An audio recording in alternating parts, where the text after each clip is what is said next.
은 신명기 16장입니다. 신명기 16장 9절부터 17절까지입니다.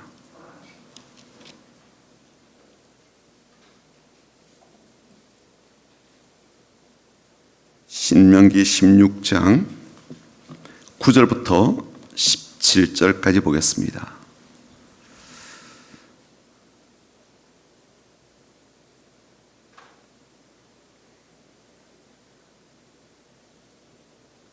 같이 읽어보겠습니다. 같이 9절부터 17절까지입니다.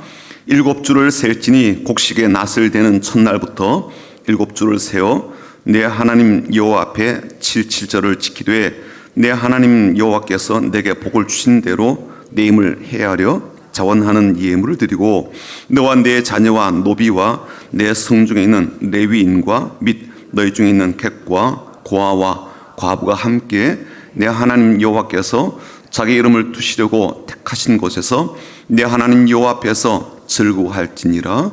너는 애굽에서 종되었던 것을 기억하고 이 규례를 지켜 행할지니라.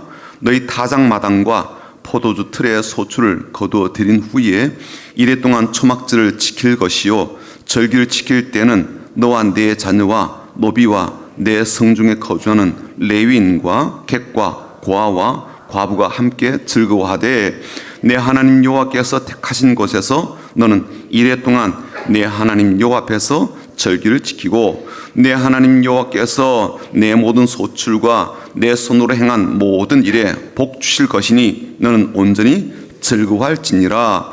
너의 가운데 모든 남자는 1년에 3번 곧 무교절과 7.7절과 초막절에 내 하나님 여호와께서 택하신 곳에서 여호와를 배웁되 빈손으로 여호와를 배웁지 말고 각 사람이 내 하나님 여호와께서 주신 복을 따라 그 힘대로 드릴지니라.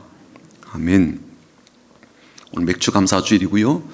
전반기에 베푸셨던 하나님의 은혜를 우리가 감사하면서 우리의 마음을 담아 예배를 드리고 또 감사의 마음을 담아 예물을 표현하는 그런 날이기도 합니다.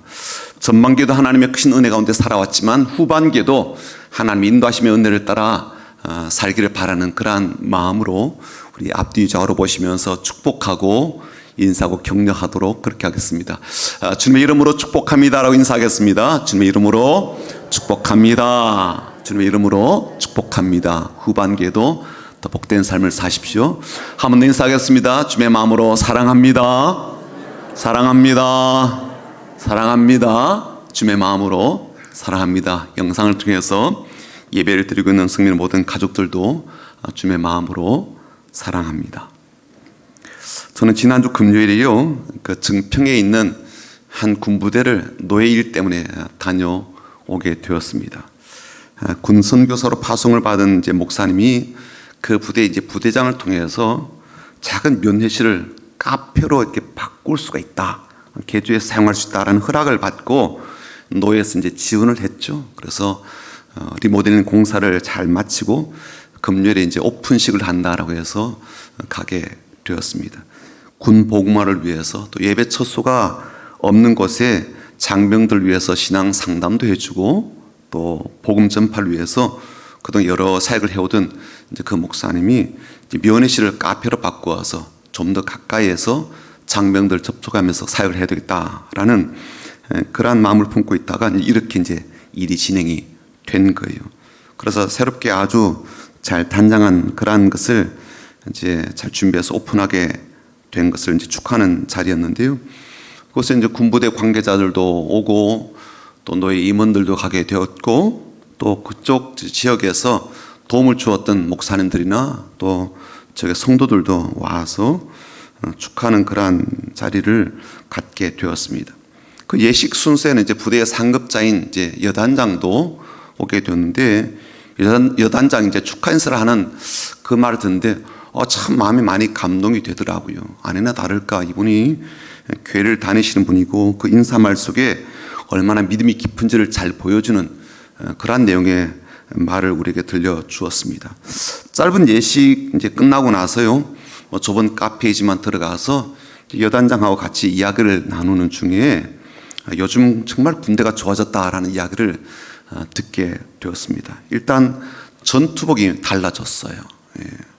군인다운 면모로 담은 그러한 복장이기도 하고요. 예전에는 이 상의를 이제 바지 가운데 넣어야 되는데 이제는 밖으로 드러낼 수 있도록 했으니까 복장이 훨씬 더 편안과 자유로움이 이제 보여지게 되었습니다. 전투화도 달라졌어요. 고급져 보이고 굉장히 이제 세련된 그러한 것인데요. 예전에는 앞에 코가 이렇게 이쁜 것하고 못생긴 게 있었는데 이쁘고 좋은 것들은 다 고참들이 가져가고 신병이나 아니면 후임병들이 이제 코가 못생긴 그런 것들을 취했거든요. 그런데 이보다 더 놀라운 변화가 세 가지가 있는데 하나는 뭐냐면 음식이에요. 식사입니다. 그 여단장 말로는 사회에서는 토마호크를 먹지만 군대에서는 돈마호크를 먹는다 그렇게 이야기를 하더라고요. 사진으로 좀 준비했는데 이게 토마호크입니다. 그리고 군대에서는 돈마호크를 먹는다 그래요. 예전 같으면 병사 한 명당 한 끼 식사가 한 1,000원 정도? 근데 지금은 한 5,000원 정도로 그렇게 된다고 하니까 어마어마하게 단체 급식이면 굉장히 이제 양이 많아지겠죠. 그렇죠? 고급지게 나온다 그렇게 이야기를 합니다. 어떻게 본다면 군부대 급식이 바깥에 있는 우리보다 훨씬 더 잘 먹을 정도다 그렇게 이야기를 하더라고요. 두 번째는 이제 핸드폰 사용입니다.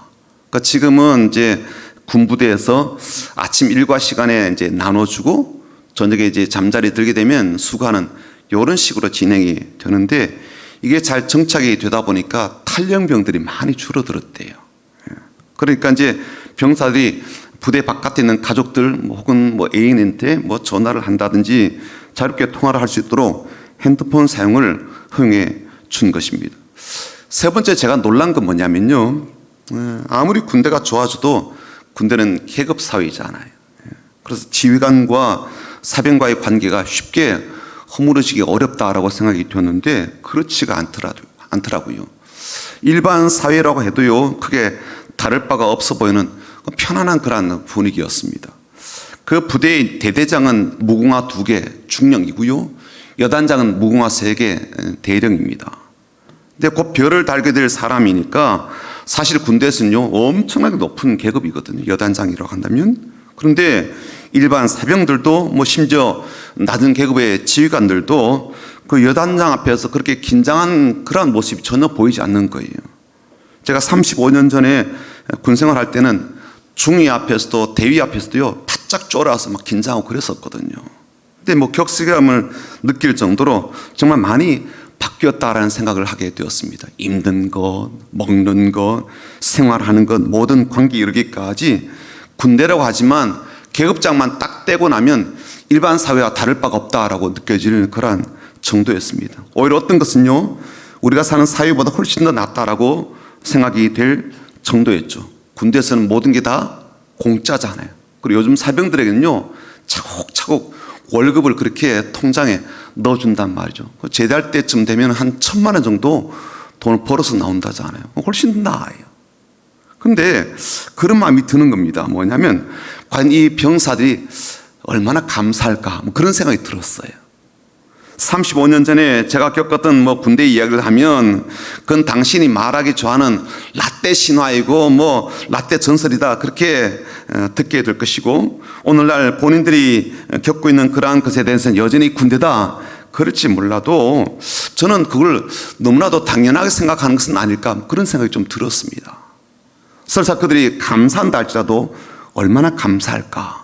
제가 느끼는 감사하고 그들이 감사하는 내용과 무게는 참 많이 다를 수 있겠다 그런 느낌이 들었습니다. 그만큼 그날 여단장 이야기를 들으면서 이 군인들을 위한 복지와 예우들이 참 많이 좋아졌다라는 생각을 하게 되었죠. 오늘은 성경의 절기상 이 맥주감사주일입니다. 이 맥주감사주일의 시작은 이렇습니다. 하나님께서 이스라엘 백성들에게 1년에 꼭 3차례 하나님 앞에서 이러한 제사를 혹은 절기를 지키라 그러는데 6월절이 있고요. 맥주절이 있고 수장절이 있습니다. 6월절은 뭐냐면 이스라엘 백성들을 애굽에서 해방시켰다라는 것을 기념하는 절기예요. 맥주절은 어떤 거냐면 보리나 밀, 이 밭 곡식을 막 추수하게 되면서 첫 추수를 하나님께 올려드리며 지키는 절기였습니다. 수장절은 뭐냐면요, 가을 추수가 다 끝나고 나서 하나님 이렇게 많은 것을 거두게 해주셔서 감사합니다라고 해서 추수감사주일처럼 그렇게 지켰던 절기예요. 오늘 그 중에 하나인 맥추절에 대해서 우리가 말씀을 나누고자 하는데요, 맥추절은 이미 말씀드린 대로 보리라든지 밀을 베기 시작해서 마치게 되는 그러한 날이기 때문에 맥추절이라 그렇게 불렀지만, 이스라엘 백성들이 가나안 땅에 들어가서 첫 열매를 거둔 그러한 날이기도 해서 초실절이라 그렇게 부르기도 했어요. 또 더불어서 이게 6월절 다음 날부터 7주 지난 뒤이기 때문에 77절이다 그렇게 부르기도 했고요. 또 6월절을 포함해서 그때부터 50일 뒤에 그렇게 지키는 절기라 그래서 오순절이라 그렇게 부르기도 하는 거예요.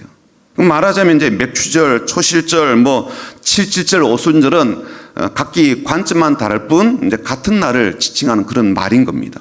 자, 그런데 오늘 본문 10절을 보게 되면요, 이렇게 돼 있죠. 내 하나님 여호와 앞에 77절을 지키되, 말하자면 너의 하나님 앞에 이 맥추절 7절을 지키라 그렇게 명령을 하신 거죠.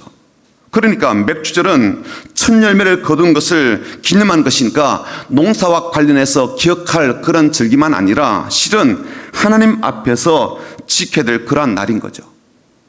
그렇다면 하나님은요, 이 맥추절을 어떻게 지키라고 그러셨을까? 어떻게 지키는 것이 맥추절을 잘 지키는 일일까? 오늘은 두 가지를 좀 말씀을 드리려고 합니다. 첫 번째는 뭐냐면 기억하는 날이에요.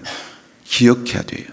무엇을 기억하고 무엇을 잊지 않는 날입니까? 과거예요. 우리의 과거. 우리가 살아왔던 그 과거에는요, 화려한 것도 기억나겠지만 실상 하나님께서 우리에게 기억하라고 하신 것은 우리의 삶이 종살이와 같았다, 노예살이와 같았다라는 것을 기억하라는 거예요. 12절 한번 볼까요? 12절 뭐라고 그랬어요? 너는 애굽에서 종되었던 것을 기억하고 이 규례를 지켜 행할지니라. 주는 우리에게 잊지 말라고 하시면서 우리가 살아왔던 지난 날, 그 날들을 기억하라는 거예요. 경제적으로 잘 살았건 못 살았건, 고생을 지지리도 하고 그렇게 살았건, 아니면 좀 편안한 가운데 살았건, 하나님 알지 못하고 예수를 알지 못한 채 영적으로 무지함 가운데 어둠 가운데 살아온 죄의 노예와 세상에 속한 종에 불과했던 그 날들을 기억하라는 거예요. 그 삶의 과정과 인생의 결과가 어떠했을지를 잊지 말라는 겁니다. 그런데 여러분, 하나님께서 그 과거의 일들을 잊지 말고 기억하라는 말은요, 단지 옛날의 삶이 어땠는지를 잊지 말라 그런 의미만 포함된 게 아니에요. 사실 우리는요, 어떤 일들은 잊어버리려고 해도요, 잊혀지지 않는 일들이 있죠. 그렇게 잊혀지지 않는 기억의 대부분은 어떤 겁니까? 내가 당한 어려움, 혹은 고생했던 것, 고통당했던 시간들이죠. 아픔과 슬픔의 이야기들입니다. 배신당하고 배반당한 그런 사건들이죠. 뼈에 사무치기도 하고 내 몸에 새겨지기도 하고 지금도 생각하면 피가 거꾸로 솟는 것 같은 그런 일들입니다. 그건요, 잊으려고 해도 잊을 수가 없죠. 그런 인생인데 하나님은요, 왜 옛날에 종되었던 삶을 기억하라고 그러시는가? 그 이유는 아주 단순합니다. 그런 인생에 하나님께서 어떻게 개입하시고 그런 삶에 하나님께서 어떤 은혜를 베풀어 주셨는지를 기억하라, 그 뜻이죠. 나의 슬픈 과거 혹은 아픈 글들을 곱씹으며 치를 떨며 잊지 말라, 그런 의미가 아니라 우리의 삶이 그야말로 참 많은 것들에 매여 있었고 내 마음먹은 대로 되지 않은 그런 상황 속에서 우리 하나님께서 베푸신 긍휼, 우리 하나님께서 보신 사랑, 우리 하나님께서 우리의 삶 가운데 내리신 그 자비, 그런 구원받음과 그런 진리의 길을 보여주심과 새롭게 회복해 주신 그 모든 일들을 잊지 말라는 거죠. 그 내 감사라, 그런 뜻입니다. 특히 하나님은요, 우리에게 베푸신 복을 잊지 말라 그러시는데 10절 한번 보십시오. 한번 같이 읽어보겠습니다. 10절입니다. 내 하나님 여호와 앞에 7절을 지키되 내 하나님 여호와께서 내게 복을 주신 대로 내 힘을 헤아려 자원하는 예물을 드리고, 그렇게 했습니다. 하나님께서 우리에게 이미 주신 복이 있습니다. 그걸 잊지 말고 감사라는 거죠. 이스라엘 백성들은요, 애굽에서 이끌어내신 구원의 복을 그들에게 베풀어 주셨습니다. 그들이 광야에서 만나를 먹고 메추락을 먹을 때는요, 공급의 복을 내려주셨죠. 그리고 불기둥과 구름기둥으로 그들을 인도하실 때는요, 안전의 복을 내려주셨습니다. 지도가 없고 내비게이션이 없었습니다. 어디로 가야 될지 막연한 그러한 삶의 여정 속에서 그들을 인도해서 가나안까지 이끌으신 인도하심의 복을 그들은 받게 되었지요. 오늘 우리들에게는 어떤 복을 주셨습니까? 우리에게는 어떤 은총을 내려주셨습니까? 우리는 어떤 감사할 일들을 우리 가운데 허락하셨을까요? 적지 않죠. 하지만 현실적으로 우리가 아주 쉽게 잃어버리고 사라지는 감정이 뭐냐면 감사더라고요. 한문으로는 느낄 감, 사례할 사, 그러니까 고마운 마음을 느끼고 그 마음을 담아 감사, 이 사례를 표현하는 것이 우리가 말하는 그 감사인데, 그런데 현실 속에는요, 그 감사의 감정이 얼마나 빨리 사라지는지 몰라요. 감사보다는 불평이, 감사보다는 불만이 훨씬 더 많이 빨리 오고요. 그리고 오래도록 남아있지 않아요? 불평이 더 오래 남아있지 않아요? 미국 캘리포니아 주에 사는 한 주부가요, 남편을 팔겠다라는 신문 광고를 낸 겁니다. 이유는 뭐냐면 주말만 되면 이 남편이 아내하고 있기보다는 막 사냥하러 나가고요, 뭐 골프를 막 즐기니까 너무 불만이 찬 거예요. 그래서 이 부인이 이런 광고를 낸 겁니다. 광고의 문화는 어떤 거냐면 이래요. 남편을 최저가로 양도합니다. 사냥 도구와 골프채 그리고 개 한 마리는 덤으로 드리겠습니다. 이게 광고 문구였어요. 광고를 내니까 관심을 가진 사람들로부터 무려 60통의 전화가 왔다는 거예요. 근데 그 중에 어느 누구도 남편을 사겠다는 사람은 아무도 없어요.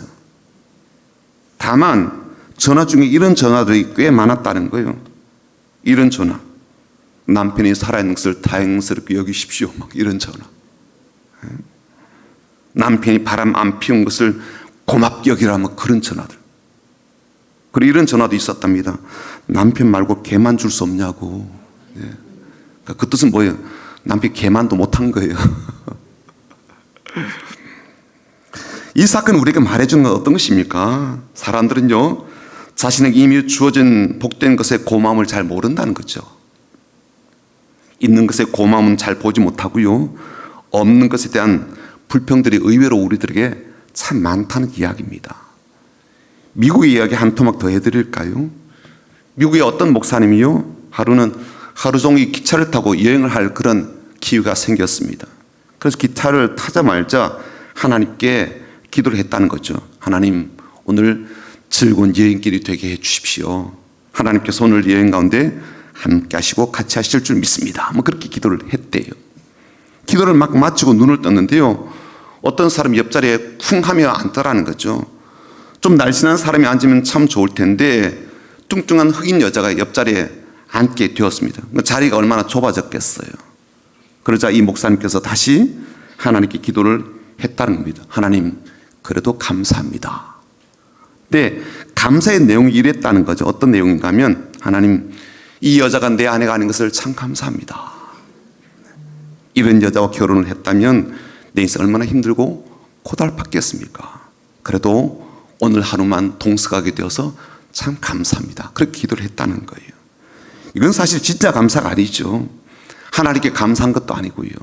그러니까 자기 기준, 자기 생각에서 헤아려 본 뭐 자기 위안에 불과한 것 아니겠습니까? 우리가 감사를 한다고 해도 이루고 살 수도 있겠다라는 생각이 드는 겁니다. 어느 큰 회사를 경영하던 사장에게 두 아들이 있었습니다. 작은 아들은요, 똑똑하기도 하고 부지런하기도 했는데 장남이 좀 둔하고 게을렀어요. 사장이 이제 나이가 들어서 회사를 이제 물려주게 되었는데, 근데 이 작은 아들에게는요, 작은 구멍가게 같은 그런 회사를 물려주고 큰 아들에게는 큰 회사를 이제 물려주게 된 거죠. 우리가 생각할 때 좀 거꾸로지 않아요, 그렇죠? 그러니까 작은 아들도 당연히 이건 아니다 이거 그런 생각을 하게 된 거죠. 그러니까 늘 불만이었어요. 그래서 술만 마시면 막 형한테 막 행패를 부리고 막 아버지 앞에도 막 소리 지르고 그러는 거예요. 하루는 아버지가 작은 아들을 불러놓고 그렇게 말을 했습니다. 야, 너 형 생각하면 불만이 많지? 형만이 아니고 나한테도 참 불만이 많을 거요. 그러니까 이제 아들이 그래요 아버지 아주 섭섭합니다. 왜 형에게는 큰 회사 주시고 저에게는 작은 회사를 주십니까? 이러실 수 있습니까? 그리고 아버지가 아무리 형이 장남이라 그래도 그러시면 안 되죠. 그리고 아버지도 잘 아시지 않습니까? 형이 얼마나 회사 경영에 있어서 부족한지를 잘 아시잖아요. 근데 왜 그러셨어요?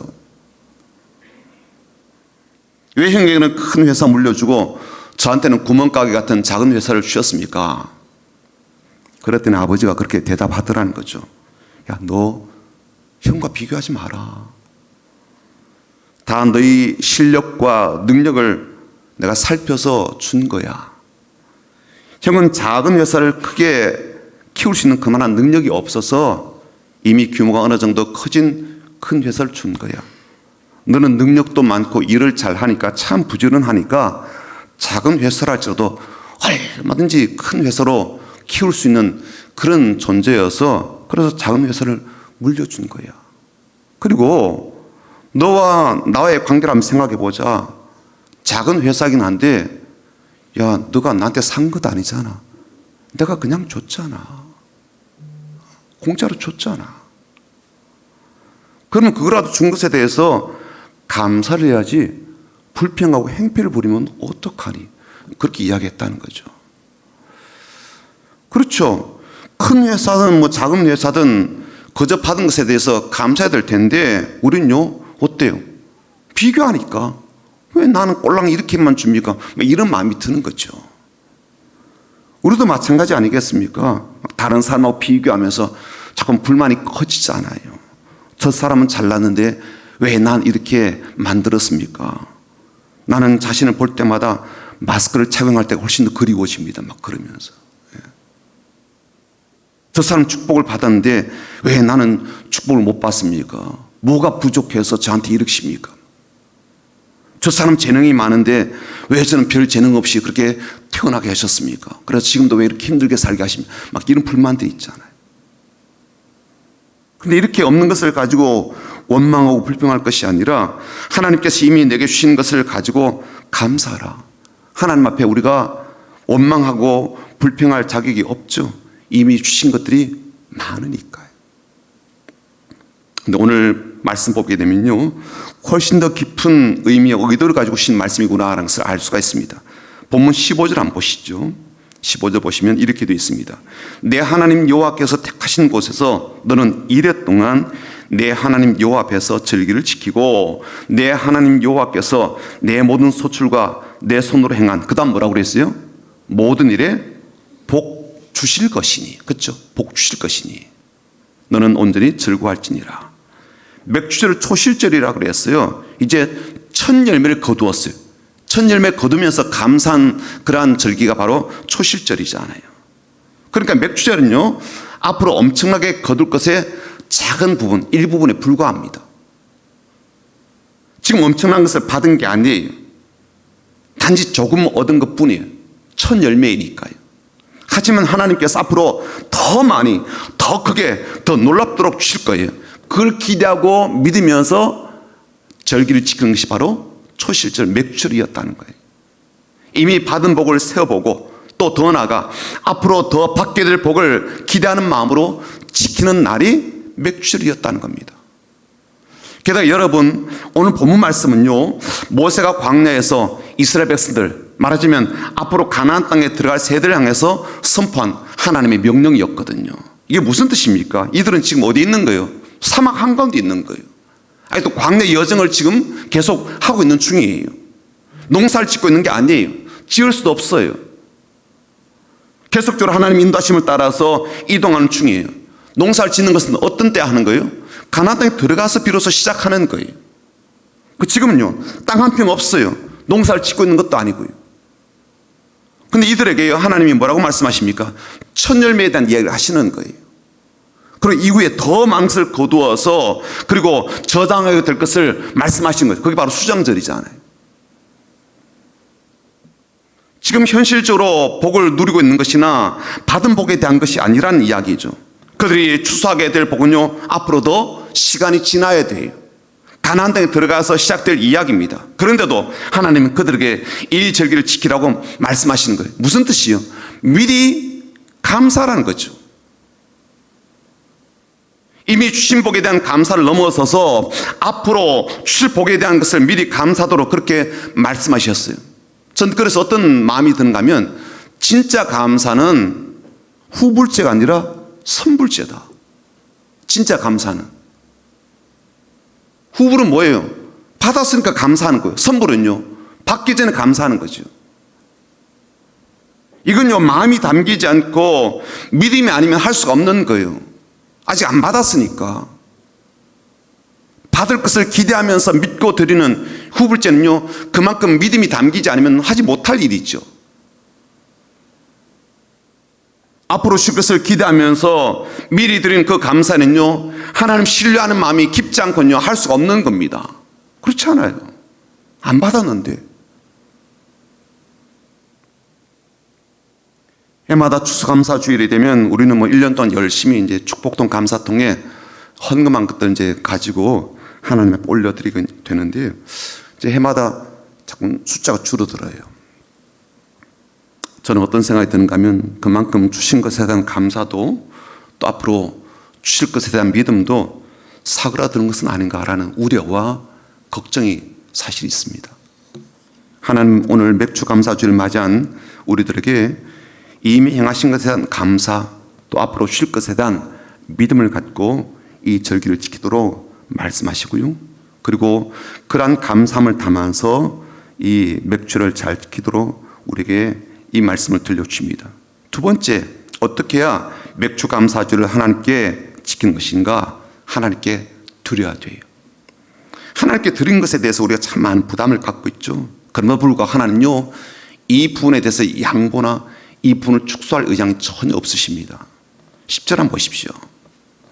내 하나님 여호와 앞에 7절을 지키되 내 하나님 여호와께서 내게 복을 주신 대로 내 힘을 헤아려 자원하는 예물을 드리고 자발적으로 드리라는 거예요. 16절 보시죠. 너희 가운데 모든 남자는 1년에 3번 곧 무교절과 칠칠절과 초막절에 내 하나님 여호와께서 택하신 곳에서 여호와를 배웁고 빈손으로 여호와를 배웁지 말고. 뭐라고 그랬어요? 하나님 모든 것의 주인 되시고 모든 것을 소유하신 분이심에도 불구하고 하나님 앞에 빈손으로 나오지 말래요. 우리가 빈손 들고 겸손한 마음으로 하나님 앞에 나갑니다 그러지만 주님께 나가는 걸음에 대해서는요, 이렇게 말씀하시죠. 빈손으로 나오지 말고. 17절 한번 볼까요? 각 사람이 내 하나님 여호와께서 주신 복을 따라 그 힘대로 드릴지니라. 우리에게 부으신 복을 헤아려 보면서 힘 다해서 예물 준비하여 드리라, 그렇게 말씀하고 있죠. 게다가 본문 안에는요, 우리가 더 주의할 말씀도 나옵니다. 16절 다시 한번 볼게요. 이렇게 되어 있어요. 너희 가운데 모든 남자는 1년에 3번 곧 무교절과 칠칠절과 초막절에 내 하나님 여호와께서 택하신 곳에서, 그러니까 세 절기 모두 하나님께서 정하신 그곳에 와서 얼굴을 보이며 빈손으로 하지 말고 예물을 준비해서 드리라, 그렇게 했습니다. 예물 받으시고자 하는 것에 하나님이 얼마나 진심인지가 딱 여기에 밝혀져 있지요. 반드시 내게 오라. 올 때는 내가 정한 곳으로 와야 된다. 그리고 내가 내려준 복을 헤아려서 감사하고 앞으로 실 것을 생각해서 기대하면서 있는 힘을 다해 예물을 준비해서 찾아오라라고 말씀하신 거예요. 초막절은요, 모든 추수를 마친 때였기 때문에 1년 중에 가장 풍성한 그런 때였어요. 그때 초막절은요, 다른 절기보다 훨씬 더 많은 풍성한 예물을 드렸는데 이걸 찾아보니까 이렇게 돼 있어요. 7일 동안 드리는데 매일 번제를 드리는 거예요. 속죄도 함께 드리고. 이때 얼마나 많은 짐승을 제물로 삼았는가 보았더니 수송아지가 71마리, 71마리, 순양이 15마리, 1년 되고 흠없는 순양이 121마리, 속죄제 염소가 8마리, 그러니까 한 200마리 정도를 소, 양, 염소를 그렇게 바쳤던 거예요. 어마어마한 것이죠. 빈손으로 나오지 말고 집단으로 드리든 개인으로 드리든 예물 가지고 와서 드리라, 그렇게 말씀하고 있죠. 그리고 이런 마음과 정신은요, 구약시대 때 계속 이어졌던 것을 알 수가 있습니다. 그래서 시편 96편 8절 말씀에 뭐라고 되어 있는가 하면 여호와의 이름에 합당한 영광을 그에게 돌릴지어다 예물을 가지고 그 궁정에 들어갈지어다. 신약시대 때 계속 이어지게 됩니다. 고린도후서 9장 6절 7절 말씀이 이것이 곧 적게 심은 자는 적게 거두고 많이 심는 자는 많이 거둔다 하는 말이로다. 각각 그 마음에 정한 대로 할 것이요 인색함으로나 억지로 하지 말지니 하나님은 즐겨내는 자를 사랑하시느니라. 각자 정한 대로 하되 인색하게 하지 말라는 거예요. 억지로 하지 말라는 거예요. 기쁨으로 즐겁게 준비해서 예물을 드리라 그렇게 했습니다.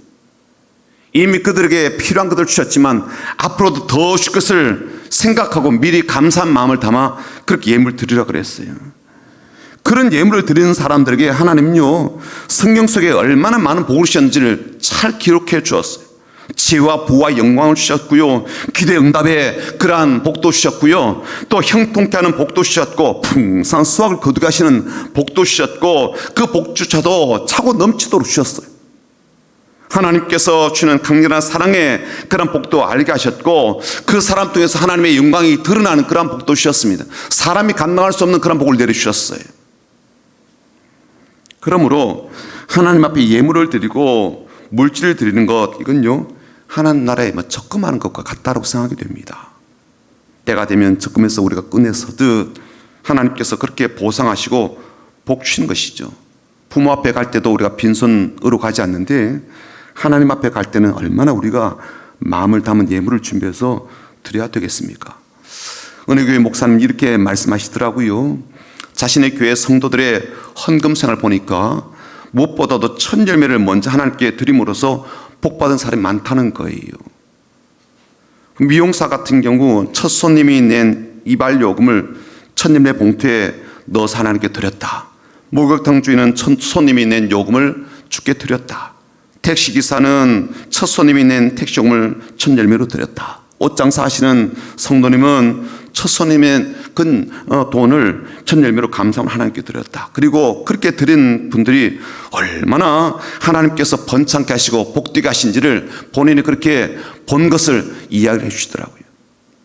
오죽하면 아삽이라는 사람은 이렇게 외쳤겠습니까? 감사로 하나님께 제사를 드리며 지극히 높이신 자에게 내 소원을 갚으며 환난 날에 나를 부르라. 내가 너를 건지리니 내가 나를 영화롭게 하리로다. 그렇게 감사함으로 예배를 드리고 소원을 갚으며 하나님께 예물을 드리면 삶 가운데 혹 우리가 환난이 찾아오더라도 하나님께 부르짖게 될 때 반드시 건져주신다는 그런 확답의 복 아니겠습니까?